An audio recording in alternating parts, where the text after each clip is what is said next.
The World Cup is usually filled with emotions of triumph and sorrow.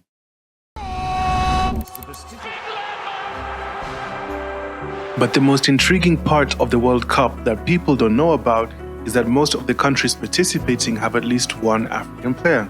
From Qatar to Canada, Germany, England, Spain, literally all the countries participating in the World Cup have at least one player of African descent. Qatar actually has 10 players who are foreign-born, some of which have no proper association with the country, and 8 of which are of African origins. But when you look at these images that honestly took too long to make, France is the one that stands out the most with the number of players of African descent. The last World Cup was won by France, and 12 of its 23 players were of African descent. I mean, the starting 11 looked like this. If you look at France's colonial history and its current immigration laws, you can't help but wonder how this happened. A country that has systemically rejected immigrants from its ex-colonies wins the World Cup with a national team full of African players. Kinda ironic given how France is known for literally looting Africa.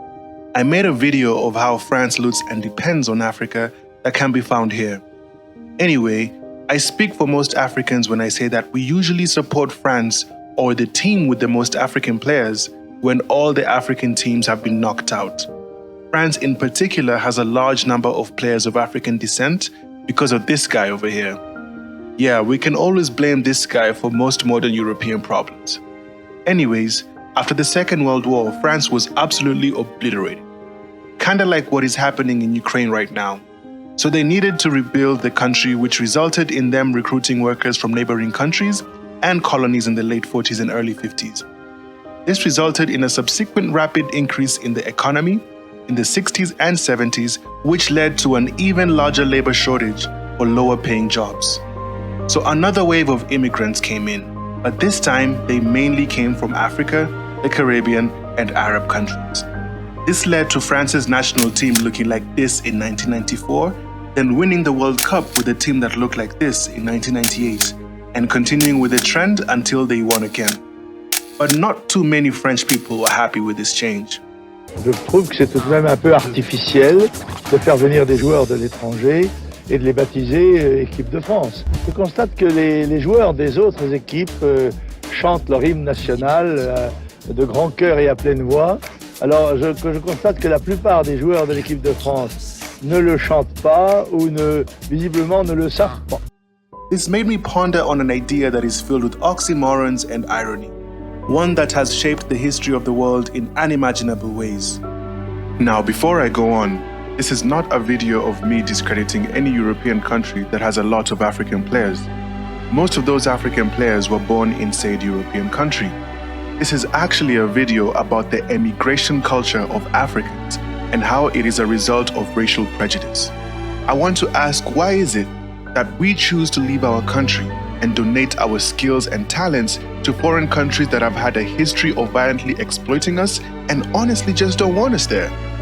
The truth is, we are all still very culturally imperialist. The shackles are no longer on our arms and legs, but in our minds. This type of imperialism has an even greater long-term effect than actual imperialism, and the evidence can be seen in the last World Cup champions. Every single human being on this planet has dreams and desires. But unfortunately, a percentage of those dreams and desires have been manipulated by Western cultural colonialism. We all believe that America is the land of the brave and the free. We watch Hollywood movies and listen to Western music and fantasize about one day living and making it there. This message is amplified even more when we see a person coming from a similar background making it in the Western world. We think to ourselves, if they can do it, we can also do it. There's nothing wrong with this kind of message, because if they can make it, you can also make it. But that is not the only way. When a little kid in Cameroon sees a player like Samuel Umtiti that looks like him and has a similar name to him, he starts believing that he can also achieve similar goals, only if he made it to France. The crazy part is that there are literally billions of kids who share this same mentality. They peg their success and their greatness to a foreign Western country that they have never been to before, and that's where the problem lies. The results?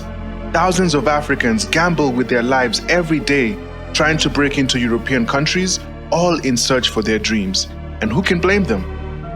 One could argue that leaving their country might be the best thing because a lot of African countries are war-torn and filled with violence, right? Right? Nah, this is far from the truth. Most African countries are actually very stable and free. Promoting that Africa is a conflict-riddled continent while simultaneously promoting that the West is where dreams come true is the problem. It's that simple. If we can educate these children to see that they can also do it at home and make a difference to their country, then Europe might have a solution to its immigration problem. Praising our local heroes and creating opportunities for new heroes to be minted is the solution.